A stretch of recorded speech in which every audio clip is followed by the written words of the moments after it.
And this problem was all around how to give people who are in the zone where they want to be building authority, they want to be getting that recognition, how to give them quick wins. Welcome to The Recognized Authority, a podcast that helps specialized consultants and domain experts on your journey to become known as an authority in your field. Here is your host, Alastair McDermott. Welcome to the Recognized Authority podcast. I'm your host, Alastair McBride. Not McDermott, McBride. Yes, we've swapped roles here today. Welcome, because today my guest is someone you might be familiar with, Mr. Alastair McDermott. How are you doing? Very good. I'm delighted to be in the guest chair today. You're Thank in you. the hot seat. Yeah, a bit of a swap of roles. Now, you may well ask, why did we swap roles? Because Alastair has something to explore and something to say. We were discussing a problem, and this problem was all around how to give people who are in the zone where they want to be building authority, they want to be getting that recognition, how to give them quick wins. Because by definition, it's kind of a long road. You know, you need to put in the hours. You need hours that you don't need to put that many hours, but you need to put in consistent time over time. Am I right on that one? Yeah, and so that's the issue, I think, that puts people off doing content creation and inbound marketing is that you have to commit to this long-term plan of content creation on a consistent basis, and it's a slog, and I don't think anybody who has created a successful podcast or YouTube channel or even written a book, there's nobody has done any of those things, inside of a month or inside of a quarter, and had it be successful. So how do you get a quick win? That's what I'm really interested in. Exactly, without it all being in your head, being, I've done this one chapter, as you say, if it's a book or whatever. It's all very self-referential stuff. But this is a win in a people coming to you in that inbound sense. So let's discuss this. So we started with the question, right? How do you create a single piece of engaging and effective content that resonates with potential clients and generates quality leads? So there's the question. So if you're interested in hearing the answer, stay tuned, because we're going to explore it now in the next while. So let's talk about it. So what do you have for us, McG? Where are your thoughts going on this one? Because you most definitely have come up with something on this. It's something that may seem obvious, but people aren't doing it right. So let's discuss it. Okay, so to roll all back, the reason that we're doing inbound marketing is because we want to generate leads for our business that results in sales. That's why we do it. And there's a lot of pieces to it, and building authority and personal brand and all those things that go into it. But one of the reasons why people don't do inbound is because things like outbound and referral-based marketing, like networking, get quicker results. And that's the piece that has frustrated me a little bit, because I know that the inbound stuff works when you commit to it over a long period of time. But some of my clients, I'm talking to them and they want a quick win. And so I was thinking about this, how do we get a quick win? And it's to create a single piece of content that starts to generate leads, which result in sales almost instantly. That's the idea. And there is a category of content out there already, and it has this awful, awful name. And I even hate saying the words, but people call it a lead magnet. And that's what we're talking about. This is also why I wasn't allowed to start with the words how to do a decent lead magnet, people. So, and rightly so. But and look, this is the point, because a lot of people will hear lead magnet and they go, "Oh, I have a lead magnet." Yeah. Or, "Oh, I made one of those years ago." Yeah, nobody ever downloads the thing. So what do you say to those people? Yeah, I I completely understand. There are I have created countless lead magnets. I don't even know how many. Probably more than 50, and most of them have been ineffective. Really? 50? Yeah. What? Yeah. How many a year is that? You're not you. Well, I've been in business 17 years, so. Well, this is it. So that's a lot across 17. Yeah. Anyway. Yes. So probably, and not all of those have been for myself now. Some of those have been for clients and people like that. But okay, right. Let's not get distracted by that part. The thing I think that people are getting wrong about this is they're thinking of lead magnets as a way to get email addresses and collect email addresses. And that's not the goal of the lead magnet. The goal of the lead magnet is to generate leads and sales. And that's the big issue here, is that people are thinking about it in the wrong way. And so what happens is they're optimizing for the wrong thing. So let me just dive into that, because I hear you and I instinctively know you're right. But I also know, well, hold on a second. Is the first step not to get that email so they're in your orbit and can take their time moving through your content until they feel that they're ready to, as you say, go inbound toward you, that I can put their hand up in some fashion and say, right, I want more stuff from you in whatever capacity that might be. So why are we thinking of it now, and how is it wrong to think in terms of I'm there to get their email rather than to move them toward a sale? Well, I think that the big issue here is, well, there's a few different issues, but one of the problems is there's a lot of nuance around creating these in an effective way. And like, this is something that I've only started doing successfully recently. And I realized that the issue is the alignment between the lead magnet and what you're selling has to be one-to-one perfect alignment. It can't be even slightly out of kilter. It has to be a direct link between the thing that you're selling afterwards and where the lead magnet brings them.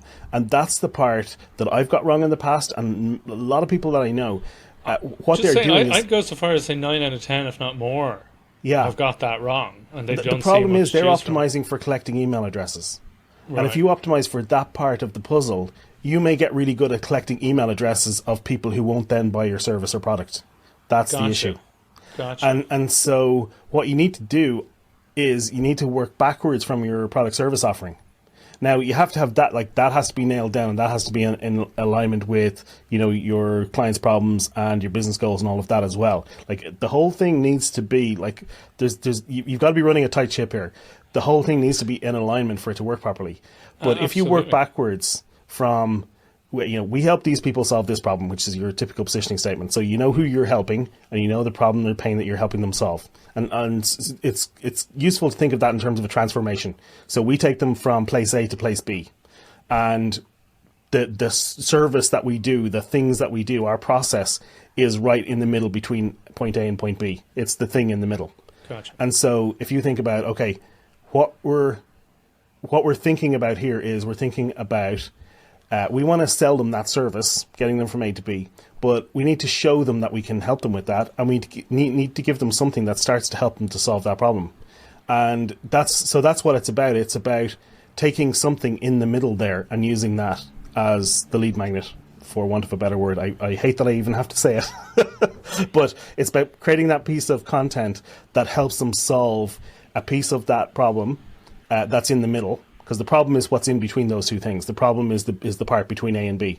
And so we want to help them solve that problem, but the part of the problem that we want to help them solve, it has to be near the start of that process. So it needs to be something near the start of the transformation from A to B, and it needs to be directly in alignment with that process, and it also needs to be a narrow enough problem for them to solve quickly by themselves. And so once you start to bring in all of that piece of nuance into it, that actually makes it a bit more tricky, particularly because once you take that and start to apply it to real world situations, it can get really tricky to find a piece of the problem where, you know, somebody is doing something where the person who's your buyer, for example, might be a CEO.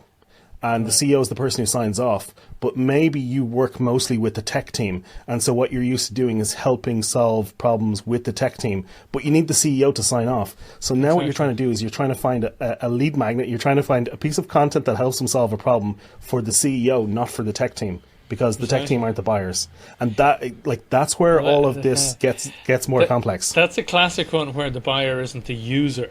Because then you're dealing with two different groups with very different perceptions of the need.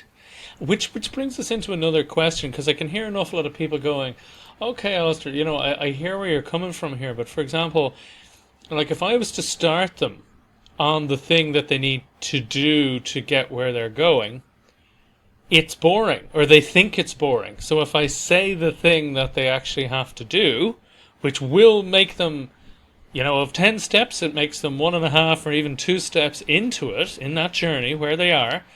But it's not very exciting. It's the classic, you want to give them what they need and what they want. But that's the seriously tricky thing, isn't it? Because they're like going, oh, that's no fun, or that's really boring, or that does nothing, and you don't understand. That's why you're coming to me as the expert.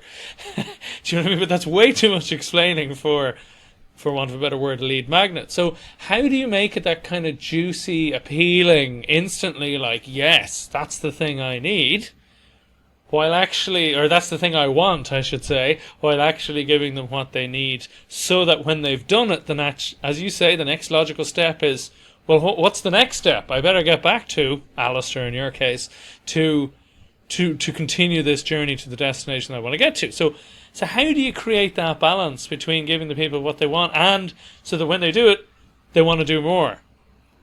Well, you've got to try and give them a quick win. And this is the really hard part, because what a lot of experts, the trap a lot of experts will fall into, and I've done this a million times, is we start to create something and we pick a broader problem and we start creating this all-encompassing solution to this broader problem. And then, like, suddenly we've accidentally written a book or something, This and rings it's a this bell. huge project, which is great, that's super effective, that, not maybe effective is the wrong word there, but that's a very useful thing to do.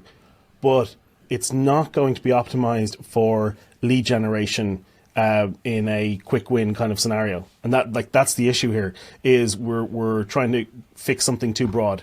And so that's where, I think one of the most important things that you can do is document your process that you take clients through from start to finish. Now, there are loads of reasons why you want to do this. It's very, very good for branding and marketing to have a documented process where you can show people, we or I don't just approach this in an ad hoc way. We have our signature process, our proprietary process, whatever you want to call it. It's a step-by-step process that we take people through, and then start to examine the start of that process, the first step. Absolutely. I mean, just as a general rule, it's a great idea. I mean, there's so many good, as Alastair said, reasons to do that anyway. Not least one of them is the proprietary process. And from someone who helps a lot of people negotiate, almost everyone on the other side just immediately tries to commoditize whatever it is you're selling.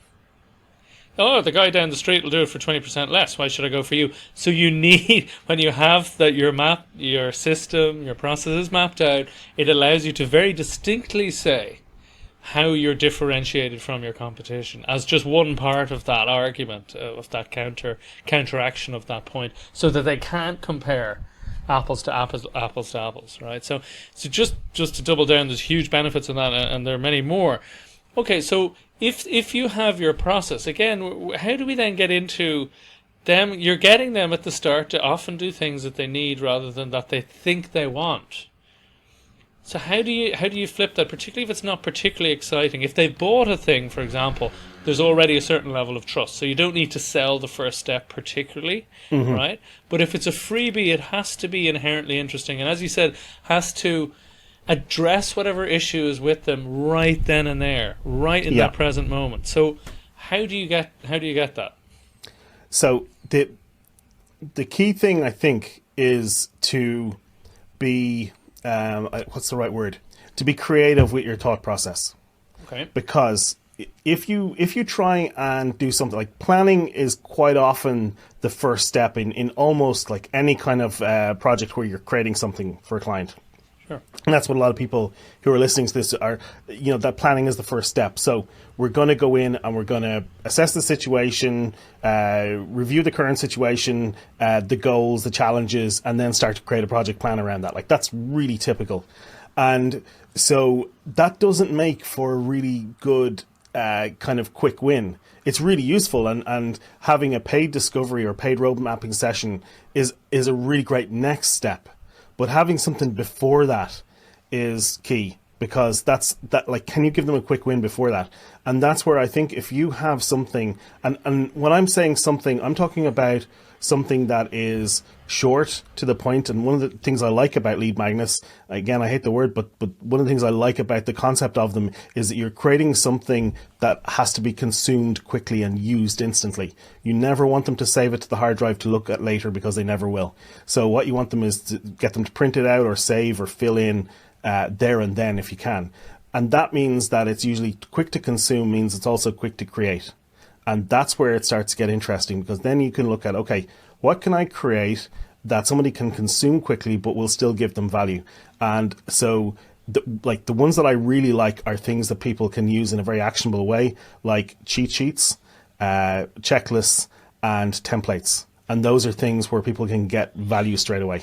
I mean, the other thing that springs to mind, I love your opinion on this, because I'd imagine a few people listening might be thinking the same. You know, that almost clickbait level, those sort of quizzes. What type of such and such are you? And, you know, maybe there's 3 types or there's 5 types or whatever, and they do a little quiz and then it sends them a report. When those things are done well, they can be actually kind of incisive, because they tell people a bit more about where they're at and maybe a bit more about the underlying problem of that phase and that struggle that they're going through when they're done well. How do you feel about those sort of quizzes? Because they were all the rage about 5 years ago or so. Yeah, and Ryan Levesque wrote the book Ask, and he had a hugely successful launch around that, and he got a lot of referral partners. A lot of people signed up for that, and that was incredibly successful. And I think that there is something in that approach. So what he's talking about is first dividing your target market into segments, into kind of high-level buckets, and then targeting those people separately with different sales funnels or marketing funnels, effectively. And because they're segmented already, first of all, they've opted in when they've made a micro commitment just by choosing their segment, and you're also able to talk to them in their language. That's really useful. I think that for a lot of people who are listening to this, that's going to be too advanced. I think that you start off, don't start off with where you've got multiple buckets. Start off with a single customer and make something, or single ideal client, and make something for that person, for that avatar with that need. And you know, this is also that's something that occurred to me as we were saying that if the thing is quick to produce, it also points towards produce the thing for a particular market segment or maybe one of your customer types or customer avatars, and then see how it goes. But then you also have that thought, what about this customer avatar? Maybe you have 2 or 3, right? And you can create another one or tweak the thing to see which flies better, basically. Right? Is that part of it as well, that you can actually test? Yeah, so over I like to start super simple and then layer complexity on top.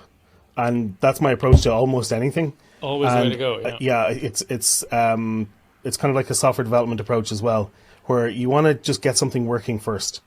And you can even, like, one of the things that's interesting about this approach is you can even do this without an email list. So you don't have to have a page on your website where people put in their email address and download the form. It's great if you have that, but you can start out by just creating whatever your lead magnet is. And your lead magnet could be, like, it could be a 30-minute video. It could be a PDF. I really like PDF for its simplicity. And you can combine those two things. But what you're doing is you're creating something, putting it up for someone to access, and then asking. You can start to ask people, "Hey, do you want this?" And people will put their hand up and say, "Yes, I'd like to get that."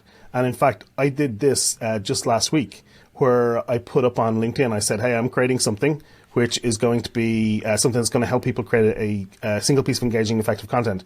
And I sent that out to my existing email list. And I sent that out on LinkedIn as a post, and I put it on a couple other places as well. A lot of people replied and said, "Yes, I'm interested. Please send that on to me." That is it working in a very meta way.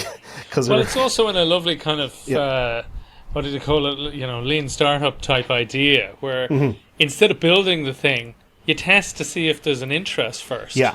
I mean, some would go as far as, if we were really down that street, to say, sell it first, then build it. Yeah, absolutely. So it's that same attitude, which I love. So you've pre-validated that there's interest in it before you actually go and create the thing, even if it's just, as you say, a 2-page checklist or cheat sheet or something like that. So if somebody wants to do this, what are some of the next steps, or what are some of the traps that people fall into? Yeah. So the big one is, first of all, being out of alignment. It absolutely has to align directly. There has to be a follow-on, so that when they solve this one narrow problem, that the next problem that's revealed, because solving every problem reveals another problem, maybe a nicer, better problem to have, but there's always a follow-on problem, but that it reveals a problem which is then next logically in the sequence of what you help people with. And so this is why I say start with your process. And so the other big mistake that people make is trying to do something too broad. So it's got to be narrow, and maybe narrower than you think it should be. It's got to be something that people can do in half a day. You know, could you give me an example on that? Because people are kind of going, right, it has to be narrow, but they don't quite know, in a maybe more actionable or tangible sense what you mean. Can you think of an example of maybe one that's too wide and then one that's just right? Okay, so this is hard to give examples without. I don't want to pull examples from specific coaching clients, but in a project where you have, let's say the goal is to get ISO 9000 standard for an organization, right? And that's so you're a quality safety consultant who helps people to get that end result. And in order to get there, there's like 500 steps that they have to put into place to get to that end result. But at the very, very start, what they're trying to do, maybe the reason they're trying to get there is they're trying to bid for a contract. And the reason they want to get there is they want to win a contract where somebody has to meet certain regulatory standards. Sure. And so what you can do is you can say, okay, the first thing that you need to do before you start even thinking about ISO 9000 is to start to put the building blocks in place for your organization. And so you take the very start of it and say the very first thing that you'll need to do, and you will know what your process is to take them through all of those steps. Maybe you've got like a 7-step process, and underneath every one of those 7 steps there's another 5 steps, and that breaks down to another 5 steps under that. So you've got this kind of behemoth of a process. But you say the very first thing that we'll do at the start is we will make a list of all of the inputs and all of the outputs, for example, of this production line or whatever it is that you're trying to get the regulation for. And that's all you do, because that will then be the next step into, once we've got the list of inputs and outputs, that will then become what we start to focus down on in the next step. The next step is to then map out the processes that occur for all of those inputs and outputs. And so all you do is you help them with the very first step.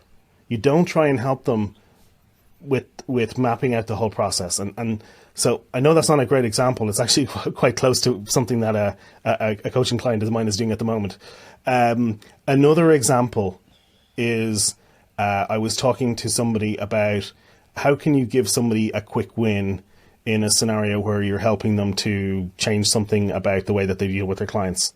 And so what he's going to do is he's creating a swipe file of email templates that they can send to their clients. So he's just writing the email template and saying, if you need to, like let's say it's scope creep. If you need to prevent scope creep on a complex project and it's happening all the time, here are 5 email templates that you can send one by one as the client attempts to increase the scope, because clients always try and push the boundaries and things, and the templates get increasingly more firm in terms of pushing back. But that's a really simple, effective thing. If somebody's got that problem of they've got a custom project and the client is increasing the scope, now they've got a set of templates that they can just copy paste. But that sounds like an amazingly useful thing as well. As you said, for the person reading that, they go, that's what I need today. It's a quick win. Like if they're suffering from project scope creep and they go, how do I push back without offending people? Because from a negotiation point of view, I mean, that's what you don't want to do unless somehow you plan to, if you know what I mean. So that sounds like it's superbly needed, and they can use it that day. Yeah, and that's that's why I like those kind of templates and swipe files, because they're instantly, like, you want something that's instantly implementable, because you want people to download it and instantly implement it, because then and there you are top of mind and you've built that trust. Then your follow-up happens, but the key thing is that it's all, again, in alignment with what you're ultimately selling. Just a question, because something that occurred to me there when you were thinking of an example. I remember many years ago when we started out doing a lot of this stuff, the negative lead magnets were renowned for doing, considerably better than the positive ones. The 5 biggest traps when, or for, whoever the problem is. Like the 5 biggest mistakes keynote speakers make when they're preparing for their first keynote or something like this, that, as you said, the potential disaster or the pain sells, shall we say. How do you feel about that? Yeah, so the way that I feel about selling based on pain is I know some people talking about exacerbating the pain, because you need to focus in on the pain, because pain sells. People will move away from pain in a way that they will never move towards gain. And so pain is incredibly effective, but it's very frustrating, particularly if you're, morally upstanding and you don't want to hurt people. But at the same time, the pain is what sells. So the way I like to think about this is it's about explaining the pain. So can you explain the pain, or the problem area, as much as you possibly can, and explain the full scope of it and what the knock-on effects of it might be? And when you start to do that, what happens is usually the problem is much bigger than people realize. And then that's where they start to realize, okay, I actually need to take action on this. And that's what will get people to take action. And what we should be doing is helping our clients solve their problems. We should be improving their situation, as Alan Weiss would say. Improve this client situation is the only job that we have as consultants or as experts in what we do. So, can we explain the pain in such a way that it's useful to motivate them? And exactly. That's how it works. That would be my main concern around that. As I asked, the thought was, then they go, I was falling foul of 1 or 2 of those points. Now that's informative, because they're going, it's like an expert saying, this is where most people trip themselves up. Mm-hmm. So you can see why it's appealing, because people go, oh God, am I one of those? Am I falling prey of one of those? So that is helpful. I mean, it can be serving people. Mm-hmm. My main concern that it could fall into the trap of not helping people take the next action, because then they go, well, okay, I'm fine on 3 out of 5 of those. Now I know not to do those 2. Thanks for that. Mm-hmm. There's no need to talk to you anymore.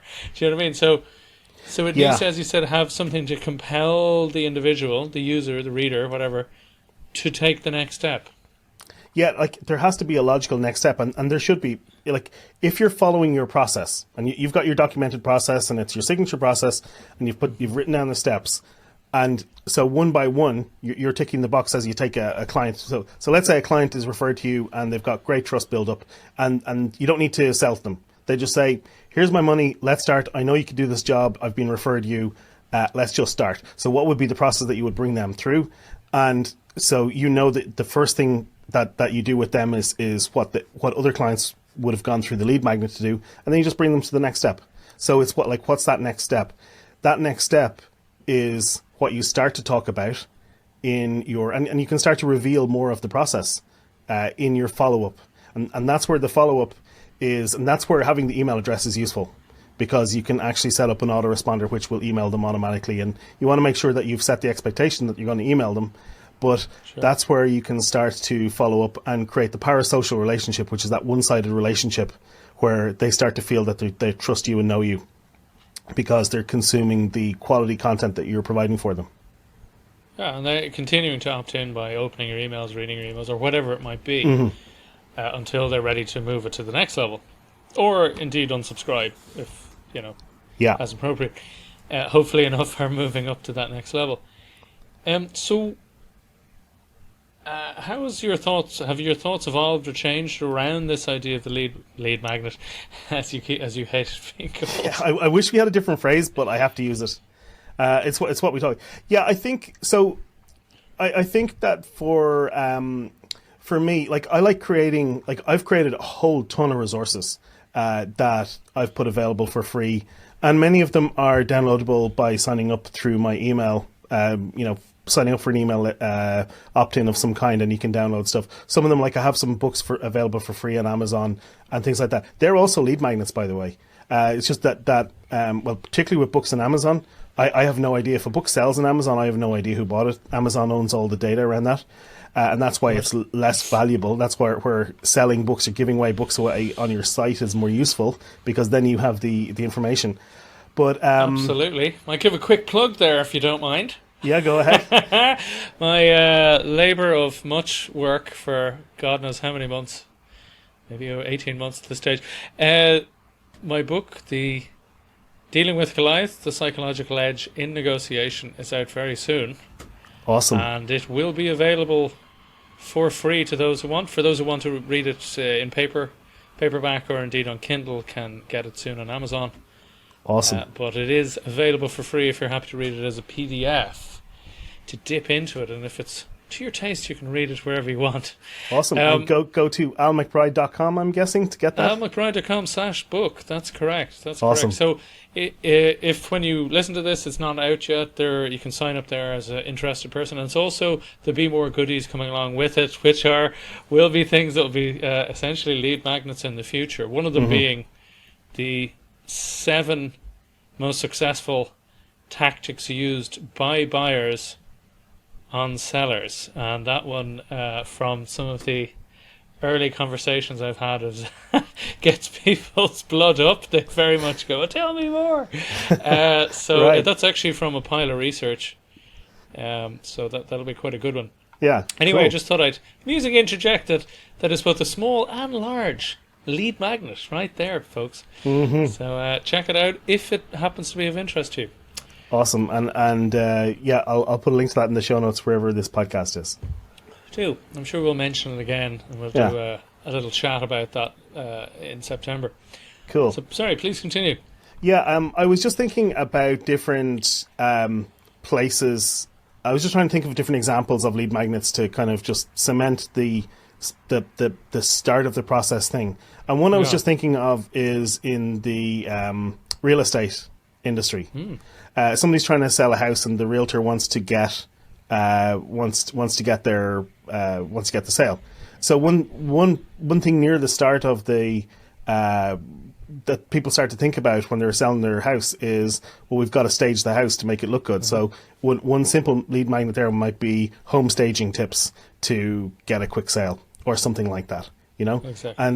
And that's where the real estate, you know, the seller suddenly realizes, actually, this is a lot harder to stage the house than I thought it was going to be. And then they might say, well, you know, maybe we'll get some help with this after all. So that's just one other example, kind of from a different industry, but again, it's just about being at the start of the process, and that is an interesting example because it's nothing about actual home, like it's not about sales negotiation tactics for the seller or anything like that. It's just about not down the line. It's upstream of that. You know, exactly. As I said, it's around about where you want as a estate agent to meet the client when they're preparing to sell it. So again, that's a temporal alignment, as in at the stage that their prospect is at. Mm-hmm. So you asked me a bit earlier. I'm going to try and answer the question. So I think that one of the issues is going too broad, not being aligned with what you're selling, not being at the start of the process. You want it to be something right near the start of the process, as close to the start as you possibly can. And then people jump into creating something, I think, too quickly. So you need to know your target market. You need to know who they are. You need to know what they care about. And this is relevant for any kind of sales. You absolutely have to know the things that your target, like your ideal customer avatar, ideal client avatar, the things that they truly care about, the problem that you solve for them. And then start to think about, okay, what's the quick win? And like you said, you can actually create the marketing for it before you actually create the lead magnet. I think that's the better way to go about it. And I didn't understand this when I started out. First of all, I used to create the document, and then I worked backwards and created the marketing for it. I think it's better to go the opposite way, even though it's counterintuitive. When you create the marketing, like the landing page for your opt-in, then you can take that. So first of all, before you even bother to create the next step, you can show that to people. And say, if I created this, would you opt in for this? Would you want this? And if you get enough people saying yes, then you can go and create it. Then the other thing is you can actually use that to then say, okay, these are the things I've promised in this. I need to make sure I deliver on all of those promises, so you can make sure that you actually hit those. And then actually, so you're kind of doing it the opposite way around, but you're creating something that meets all of the things that you promised. So, that's the process that I would go through. and then setting up some kind of follow-up where the follow-up starts to give support and say, look, if you want help with this, I'm available. I'm happy to get on a call. You can even put some kind of limited free call offer in there where you say, look, I know Chris Doe does this. I think he says something like, every week I do 3 25-minute calls with people. Would you be interested in helping them to solve this problem? Would you be interested in one of those? Let me know if you would. And like that's the approach that he uses with that. You may not want to do that. You can ask them just to hit reply, tell you what they're doing. But what you want to do really is you want to get into a conversation. And most people who are selling, who are listening to this podcast, are selling something relatively high ticket. And so we need to get on a call with our clients, with our potential clients. So ultimately the goal is to get on a call. And at that point, then you can see if it feels like a good fit or not. Now, you may want to do some sort of check for fit before you get in a call with the client. You might want to get them to answer a few questions first. Exactly. But ultimately, you want to get in a call. So that's the goal. Or something, yeah. But all of this, everything that we've talked about here, most people could do this in a day or two. That's the key, is getting it set up. And like I said, you don't have to put this, in an email system like ConvertKit or MailChimp or one of those. It's nice if you do, but you don't have to. You could just put this up on your website as a PDF for download and let people download it. And now you don't have their email address, but they've got something valuable for you, and there should be a call to action at the end of it. And that call to action is, hey, do you need help with this? Maybe it's sending them to another piece of content. Maybe you've recorded a 5-minute video that you've put up on how to use it, and that's the next step. And then in there, you're building rapport in that video, and then you can say, hey, if you want more help, and you can bring them on the next step in the chain. So, with all that said, what's your current lead magnet? My current lead magnet is changing. Excellent. That sounds exciting. What are you moving it to? It's getting very meta here, Al. It is. So I apologize for the inception. My lead magnet is now going to be a lead magnet about how to create lead magnets. There you go.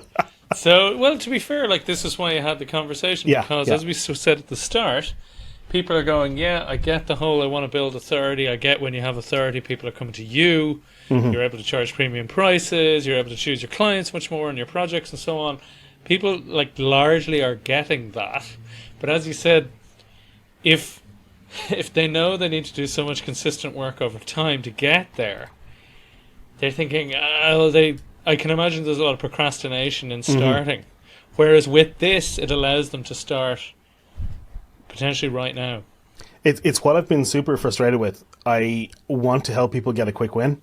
And when I start to talk to people about content creation and creating a podcast and maybe writing a book, and I've had a couple of coaching clients who've started to write a book, and things like ChatGPT and all those kind of things really do help with speeding that up. And I've just published my own AI I saw your post policy there today on level of ChatGPT use. Yeah, I think it's good to kind of publicize what level you're using it, and you can check out my blog or my LinkedIn. You'll see I've written a bit about how much I use ChatGPT and how much I advise using it, but yeah, so you can create these things quicker with the use of these tools, but it still doesn't give you a quick win. And so that's why I'm creating this, because I want to create a single piece of engaging and effective content that resonates with potential clients and generates leads that result in sales. Because that's why we're doing this. Ultimately, the whole thing is not because people have an ego that they want stoked by becoming known as a recognized authority. Ultimately, the reason they want to do it is because they want to become known as an authority so that they can command higher fees and work less hours. And that's ultimately what we want to do. It's freedom. It's freedom to choose your clients, choose your rates, choose your projects, choose where you want to focus, choose where you want to grow. That's what it's all about. Absolutely. And so that quick win is, for me, giving people a quick win by helping them to create something that will start to generate leads tomorrow. That's what this is all about. Super stuff. Any last thoughts or points? What should people do at the end of this? How can they at the end of this, you can go visit therecognizedauthority.com and you can download a lead magnet about creating effective lead magnets. But I'm not going to call it that. I'm not even sure if I'm going to have that word in there at all. I'm still thinking about that. So I think, you need a new term. I do, yes. So, yeah, so that's what that's what it's all about. It's about helping people to get leads more quickly. And I still do absolutely espouse the idea of creating a long-term, large body of work like a podcast, a YouTube channel, writing a book or a blog or something, where you are demonstrating your work, demonstrating your knowledge and sharing your expertise in public. And that is what will bring in inbound inquiries on a kind of a long-term, consistent basis. And I absolutely do believe in that. But let's get a quick win at the start. Let's create something that starts to generate leads straight away. And that's what this is all about. Excellent. Well done. Thanks, Al. And thanks for coming on as the guest interviewer. Thanks for listening. I know that you've got a choice of podcasts and shows that you can listen to, so I really do appreciate your time and your attention. If you did find this episode interesting, I would truly appreciate if you could take 30 seconds to rate the show in your podcast player or even leave a text review. It won't take you long, but it has a huge impact on the growth of the show, and it also helps to motivate me in continuing to do it. So it's right where you're listening to the show. You can also find a link in the show notes which will take you to rate and review. Thank you again. See you in the next one.